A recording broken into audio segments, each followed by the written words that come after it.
पिता ने कहा ठहर, तेरी इतनी जुबान चलने लगी, इतना बदल जाएगा तू। ठहर, मैं बाप हूं, मैं लेने जाऊंगा स्टेशन, मैं गाड़ी ड्राइव करूंगा, मैं अपनी बेटी को लेकर के आऊंगा। बेटे ने कहा तुमको जाना है तो जाओ, ये सब काम मेरे से। बोले तेरी इकलौती बहन है। बोले मुझे मालूम है तो है भाई। एक बात बता, ये इतनी महंगी महंगी मिठाइयां, इतने महंगे महंगे उपहार किस लिए मंगाए गए हैं? बोले बेटी आ रही है, ससुराल जाएगी, उसको देना पड़ेगा। अरे क्या जरूरत है उनको देने की? जब देखो तब उठाए मुंह चली आती है। मां को लगा यार ये लड़का बोल क्या रहा है, आज इसे हो क्या गया है। बोले क्या जरूरत इतने महंगे महंगे उपहार देने की, शादी में दे दिया ना सब, लाखों रुपए दे दिए, मैं कुछ नहीं बोला, मैं एक शब्द नहीं बोला। आपने 50 लाख रुपए इस लड़की की शादी में खर्च कर दिए। जब देखो तब उपहार, जब देखो तब आभूषण, कभी चेन, कभी अंगूठी, कभी पैसा, यही करते रहेंगे कि हम जिंदगी भर। आपने कहा यार तुझे हो क्या गया है आज? बोले आज मैं होश में हूं पूरे, कुछ नहीं मिलेगा, कोई आभूषण नहीं, उठाओ इनको अलमारी में बंद किया जाए।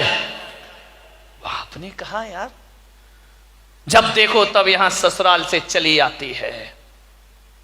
बाप मां ने कहा बेटा एक बात ध्यान रख, बहुत ज्यादा हो गई अब बात, वो मेरी लड़की है, बराबर का हक है उसे यहां आने के लिए।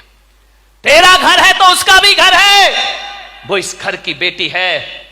बाप ने कहा कि तू ज्यादा जुबान मत चला, हम उसे उपहार देते हैं, साड़ी देते हैं, अंगूठी देते हैं, तेरे से तो पैसा नहीं मांगते हैं ना, मैं अपना कमाया हुआ देता हूं, और तेरे रहते हुए मैं अपनी बेटी का कुछ नहीं कर सकता सत्कार। मैं क्या करता हूं, मैं तुझसे 1 रुपया मांगता हूं। लड़के ने कहा कुछ भी हो ये सब उसको नहीं दिया जाएगा। बाप ने कहा ठहर है, ठहर, मैं लेने जाऊंगा। बोले ठहर जाओ, बहुत हो चुका नाटक इस घर में, ये भर भर के थैलियां भेज दी जाती हैं लड़की के घर में। मां रोने लगी कि आज त्योहार का दिन है, तू कैसी बातें कर रहा है। एक बात याद रख बेटा, जब तक हम जिंदा हैं बेटी इस घर में जरूर आएगी, कोई ताकत दुनिया की नहीं है जो रोक सके। हमने तुझे पाला है तो उसे भी पाल पोस कर बड़ा किया है, उस बेटी का अधिकार इस घर में पूरा रहेगा। लड़के ने कहा मां इतना अधिकार होता है लड़की का शादी होने के बाद घर में? बोले क्यों नहीं होता है तो हमारी आत्मा का टुकड़ा वो, क्यों नहीं? जब तक हम जिंदा हैं बेटी आएगी इस घर में, कोई ताकत नहीं जो उसे रोक ले। बेटे ने कहा मां बहुत दर्द हो रहा है ना मेरी बातों का। बोले तुझे शोभा देता है, अपनी बहन के लिए ऐसा बोलता है? नहीं देता मां शोभा, इसीलिए तो बोल रहा हूं। आज बहुत दर्द हो रहा है ना, बहुत दुख हो रहा है ना तुम्हें, आज मैंने 2 कड़वे शब्द बोल दिए, आज बेटा दुश्मन लग रहा है ना तुम्हें। बोले बेटा दुश्मन नहीं, लेकिन तू ऐसा क्यों बोल रहा है? बोले मैं इसलिए बोल रहा हूं कि आज 15 साल हो गए मां, बेटी तो हर साल आई, लेकिन तूने कभी दादाजी पर ध्यान नहीं दिया, तूने उन दादाजी को नहीं देखा है जो आज के दिन झार झार आंसू बहाते हैं। क्या हुआ?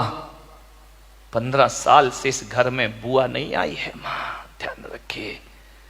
और जब जब बुआ आती है तुम्हारे यही ताने रहते हैं जो मैंने आज बहन के लिए तुम्हें ताने प्रदान किए हैं। ये घर मां यदि बेटियों का है, इस घर में यदि बेटियों का हक है तो सबसे पहली बेटी तो आपकी बेटी नहीं, मेरे दादाजी की बेटी का हक पहले होना चाहिए, मेरी बुआ का हक इस घर में पहले होना चाहिए। मेरी बुआ जी 15 साल से नहीं आ पा रही है यहां, क्योंकि आपने जो अपमान उसका किया है, ये शब्द मेरे नहीं है मां, ये तूने ही तो कहे थे कि जब देखो तब चली आती है, यही शब्द तो मैंने बहन के लिए कहे हैं। और जब तुमने कहे थे कि इतना खर्चा होता है इस ननंद के आने पर, तो मेरे दादाजी ने भी तो यही कहा था ना कि मैं अपनी कमाई दौलत देता हूं, तुमसे क्या मांगता हूं। उस पर ब्रेक कौन होते हो तुम लगाने वाले, रोक लगाने वाले कौन होते हो? क्या इस घर में बुआ नहीं आना चाहिए? उसका भी तो घर है ना ये। 15 दिन 15 साल से राह देखती है मैं भी अपने पीहर में जाऊं। दुर्भाग्य है कि इस घर में बेटियों का तो स्वागत होता है, लेकिन बेटी बेटी में बड़ा भेद किया जाता है। अपनी बेटी बेटी, ससुर की बेटी बेटी नहीं है, ध्यान रखिए। आज ऐसी बेटियां भी हैं जो थाली लिए इंतजार करती हैं कि शायद पीहर से कोई बुलावा आ जाए हमारे